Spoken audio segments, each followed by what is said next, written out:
Hi, in this section, we like to have a look at how to use relationships to combine multiple tables for our analysis. Relationships are a dynamic way to bring data from multiple sources together for our analysis based on common feeds. So if there's a table A and a table B, and there is something common between those two tables, then we can bring them together and use the two tables together for our analysis. All right, so let's see how we can do that in Tableau. So over here in Tableau, I will just remove this. You can see we've made a connection to Microsoft Excel and we have three worksheets right here. So if I go to Excel, you can see this is the worksheet or the workbook we are connected to in Tableau. And we have the three worksheets right here. So which is the orders, people, and the returns table. So in the orders table, which consists of all the sales transactions that were made by the superstore. All right. So each transaction of record here signifies that a customer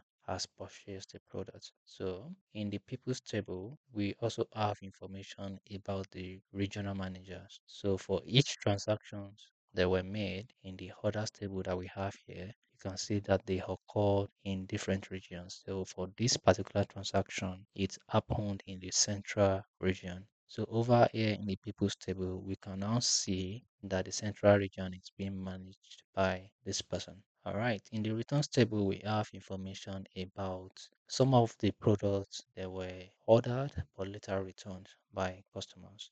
Perhaps some of the goods were bad and they had to return them. All right, so let's see how we can work together with these three tables in our analysis, and relationship will help us to achieve that. So let's go back to Tableau. Over here, we can see the three sheets. All right, is our major data in here is our orders table, which is the transactions table. All right, I will just drag that in to the canvas, drop that. And as always, we have a preview of our data down here. All right, in order to connect the other two tables right now, you can see if you hover on any of the two, you see this symbol or this icon at the far right. If you click on that, that would give you a preview of the data itself before you even take it to the canvas. So you can see what does the data looks like. I want to see number of rows, or I just want to see the structure of the data. So you can see just like we have seen it in Excel, which is the people's table, just like we have here. That's the same way we have it in Tableau over here. So we made reference to the region feed being in the orders table the other time. So definitely, since the region is present in the people's table and also present in the others table, we can create a relationship between these two tables using the region feed. All right, so let's see. I'm just going to click on the people's table and drag that as well. And as I begin to drag that in, you can see that I have this blue like thread following it.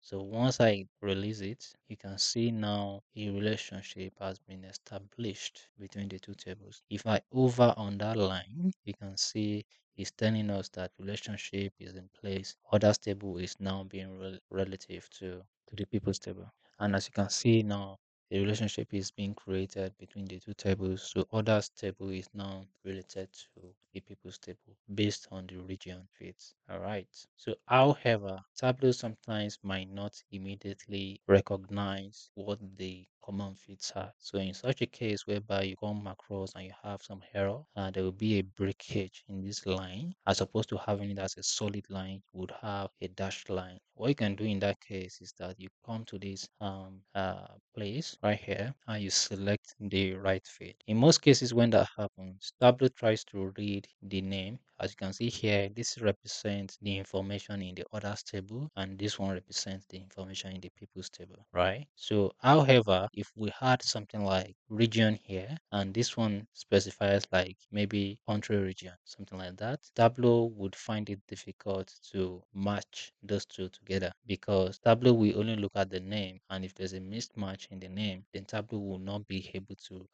match them together. So you need to come here and manually select that region is equals to whatever matches it here if you are certain of that. So perhaps this one was country region, then you have to select it as country region and telling Tableau that you are sure that the region is in fact equals to the country region. Then you have a well established relationship. right here. All right, so let's see how we can bring in our second table. Let's make a preview of that. And in here, we have the returns information as well. And you can see the order ID. So for the order ID, we have that information as well in the orders. And with this, if we match this to the orders table and create a relationship, we can see that we would be able to match for those products that were returned as well.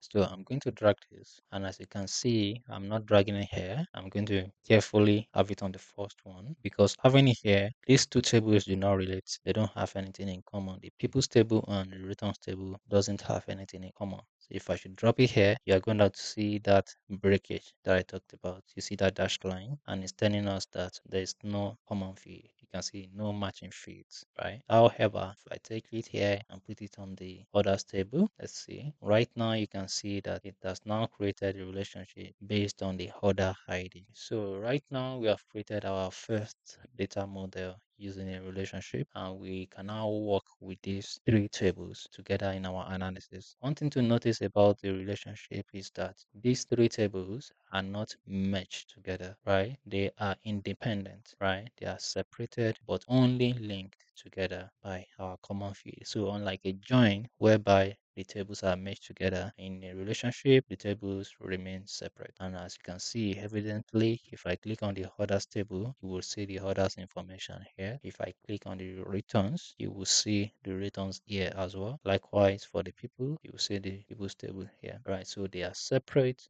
All right, so I hope you are now more confident in using a relationship to connect multiple data tables. Catch you later in the next video.